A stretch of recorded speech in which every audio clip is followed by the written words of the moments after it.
Seja muito bem-vindo e bem-vinda, você que está aqui para acompanhar mais um conteúdo nas mídias sociais da Alfa. Eu, Nivien, estou de volta para falar hoje sobre a 10ª edição da Mostra 3M de Arte, que está exposta no Parque do Ibirapuera. Com curadoria de Camila Bechelani, o tema desse ano é Lugar Comum, Travessias e Coletividades na Cidade, que é uma reflexão sobre a urbanização e a relação do indivíduo com a sociedade.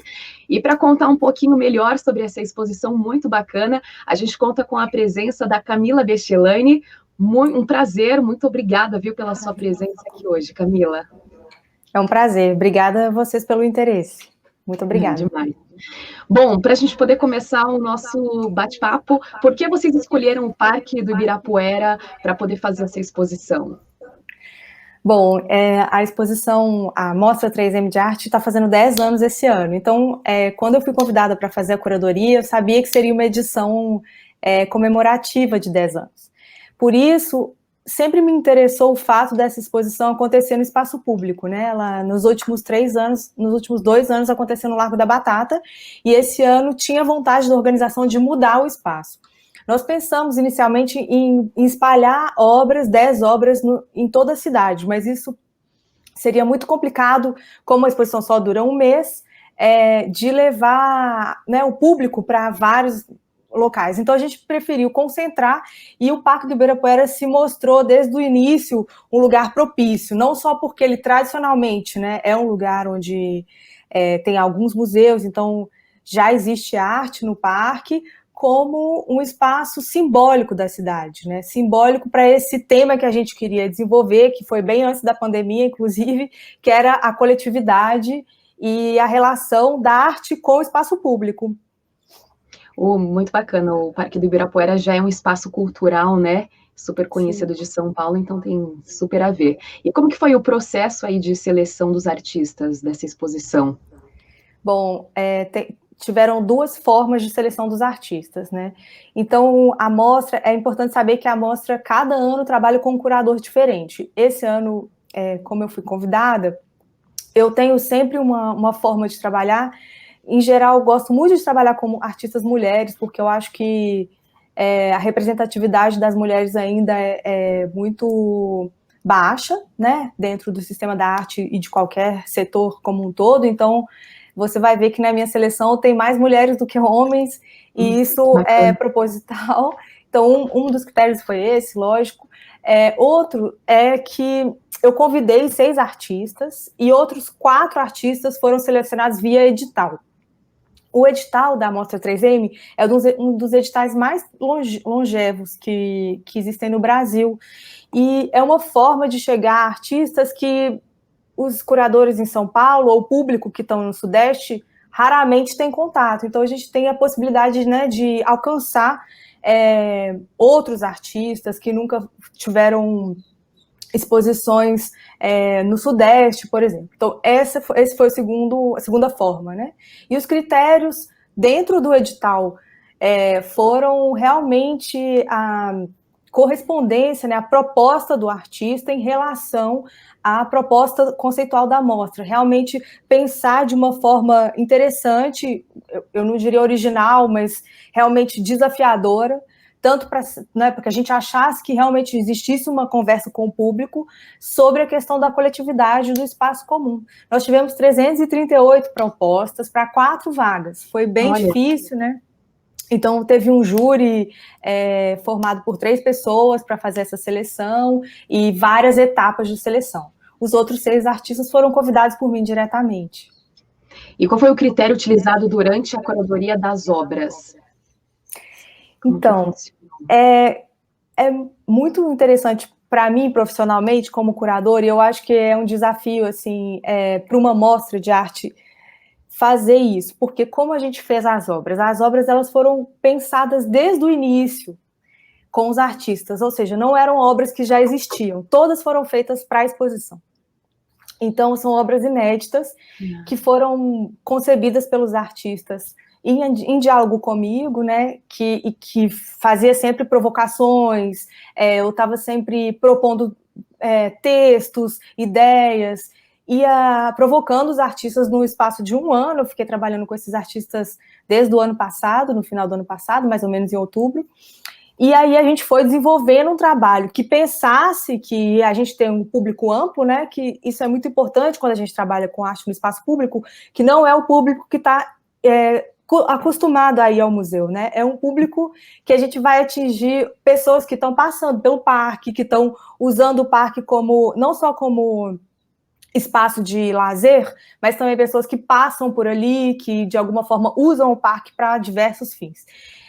Então, a obra ela é sempre pensada nesse contexto, no contexto não só do parque em si, né? Então ela tem que se relacionar com a vegetação do parque, com o espaço aberto, como com o próprio contexto da cidade, né? Um espaço urbano, um parque urbano.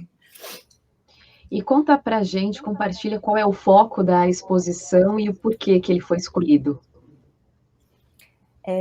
Que os artistas foram escolhidos, que as obras... As obras... Porque, assim, cada obra, ela é um pouco abstrato, né? Vamos falar mais diretamente.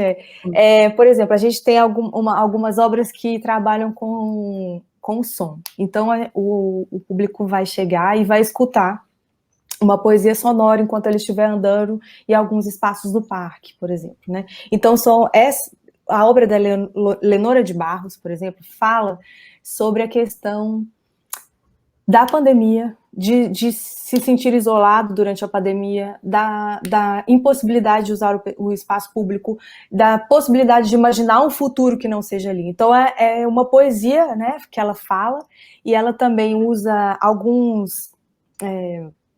além de caixas de som que estão espalhadas ali pelo parque, tem um drone também. Esse drone, ele faz um voo acho que a cada 1 hora ele faz um voo que dura 4 minutos, e nesse voo tem também uma voz que fala, então é um drone que fala. Então imagina, ele ocupa esse espaço aéreo do parque, então ele interpela o público, né? Você vai chegar e vai escutar uma voz que está falando sobre o futuro, sobre o presente. É muito bonito também, sabe? É interessante. Outras obras lidam mais com o espaço físico, então tiveram duas artistas que pensaram o espaço, o que era o Parque do Ibirapuera antes dele ser parque, né? O que aconteceu? Qual foi esse projeto de fazer um parque urbano dentro de São Paulo? Porque isso é um projeto de cidade também, né? Construir um parque que seja público, que as pessoas tenham acesso, que seja uma relação da cidade com a natureza. Então, alguns artistas se focaram nesse aspecto da coletividade. Então, a gente tem duas obras que retomam a história do parque, que falam do que o parque era antes, né? Porque aquilo já foi terra indígena uma vez, antes de ser uma cidade. Então, o parque também era uma terra inundada, era um pântano ali, né? Então, tem uma relação... Por exemplo, a gente chega na obra da Camila Esposati, é uma grande montanha de terra. Ninguém entende, mas o que é isso, né? Parece que é um buraco, uma escavação, um espaço arqueológico. Na verdade, ela realmente usou a terra. Você pode subir na obra e ver o que tem dentro da terra. E ali realmente é como se fosse um sítio arqueológico. É como se a gente estivesse fazendo a escavação e atingindo, né, algumas histórias invisibilizadas que estão ali debaixo do solo do Ibirapuera. Tem uma outra obra também muito, muito interessante que trabalha com a ideia de coletividade no sentido na metáfora do pão.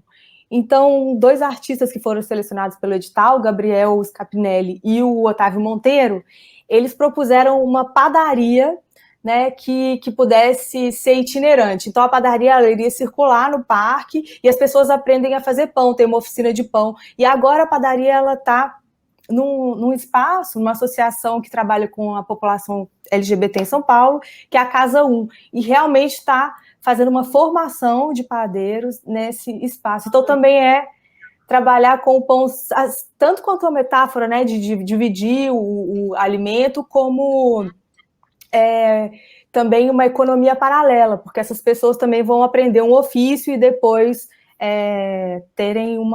aprender uma outra profissão, né? Muito bacana, e você falou agora sobre as obras, mas em resumo, assim, o que o público ele pode esperar da exposição 3M? Olha, pode esperar uma experiência muito, eu espero, né, que seja uma experiência inquietante e, ao mesmo tempo, surpreendente. Então, o público vai passear pelo parque e pode fazer de duas formas: pegar um mapa da exposição, né, e fazer uma caça ao tesouro, descobrir as obras, porque todas estão no espaço aberto. Por exemplo, as obras, elas estão instaladas em meio às árvores ou perto dos lagos, elas não estão nos espaços comuns onde a gente começa, né, nos museus e nem na marquise, nos espaços construídos, estão realmente nos espaços verdes do parque.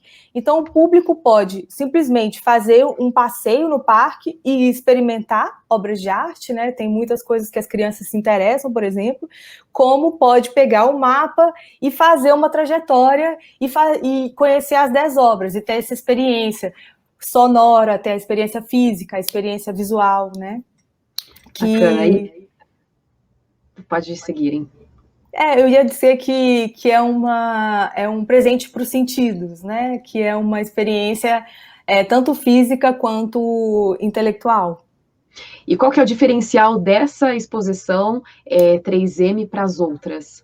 Pois é, essa é a primeira vez que a Mostra 3M acontece no Parque do Ibirapuera. Essa é a primeira vez também que a gente faz 10 obras comissionadas, né? Que, como eu estava dizendo, que foram obras pensadas com esse conceito e para essa exposição. E são 10 anos, então a gente também está fazendo uma publicação comemorativa que faz a retomada dos 10 anos anteriores da mostra. Para contar um pouco a história do que foi a mostra e do que está acontecendo até hoje, né, desse edital, quantos artistas foram contemplados e o que aconteceu até hoje. Demais. E qual a importância dessa mostra ser um dos únicos aí projetos das artes visuais acontecer durante esse período que a gente está ainda retomando, né, as atividades culturais? Sim, essa é uma pergunta muito boa, obrigada, é muito importante mesmo. A gente, a organização e os artistas, todos nós estávamos trabalhando desde o ano passado, como eu disse, e quando foi mais ou menos em junho, né, que a pandemia já tinha chegado no Brasil e todo mundo começou a diminuir as atividades, né, o meio cultural sofreu muito, como muitos outros, mas principalmente o meio cultural. Então, houve uma grande dúvida, né? Primeiro que os artistas perderam muitos projetos, os curadores também, nós ficamos um pouco no limbo e tivemos muita dúvida em relação a esse projeto, se nós deveríamos continuar, porque é muito complicado convidar as pessoas para se juntarem em torno de obras de arte num espaço coletivo, sendo que há um perigo, né? Mas a grande vantagem dessa mostra é que ela acontece realmente no espaço aberto. Então, a gente tem essa vantagem realmente em relação aos espaços fechados, né? Porque todas tanto as medidas, os protocolos de segurança sanitária estão sendo cumpridos, a gente tem sempre álcool gel à disposição, o uso da máscara é obrigatório no parque, quanto proporcionamos também que o contato com as obras não seja feito de forma que se aglomerem as pessoas. Então, é sempre no espaço aberto, há espaço para circular ao redor dos trabalhos. Então, isso tudo foi pensado durante o trabalho. Essa mostra era para acontecer em agosto, ela foi adiada para novembro, justamente por causa disso. Então, assim, nós fomos sentindo se era possível realizar ou não.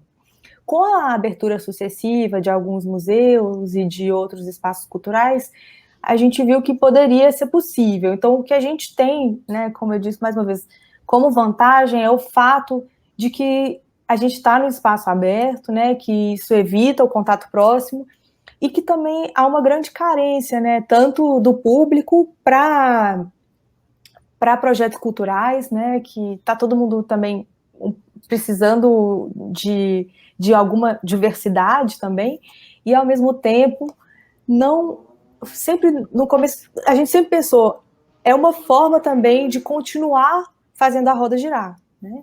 Continuar fazendo com que as pessoas trabalhem, com que a economia não pare, né?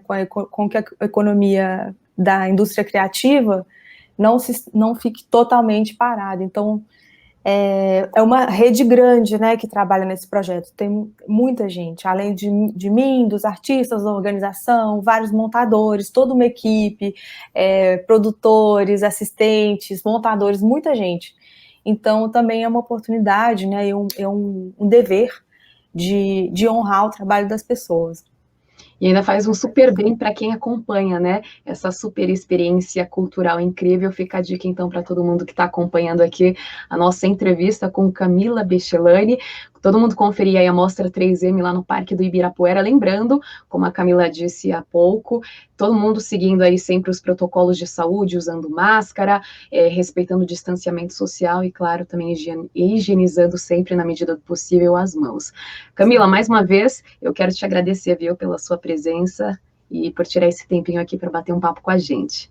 Obrigada, Nívia. Obrigada pelas perguntas e pelo interesse. Muito obrigada. Tomara, eu convido todo mundo a ir para o parque com todas as medidas possíveis de distanciamento e de segurança, por favor. Fica aí o convite para todo mundo e até a próxima, pessoal. 101.7 Alfa FM.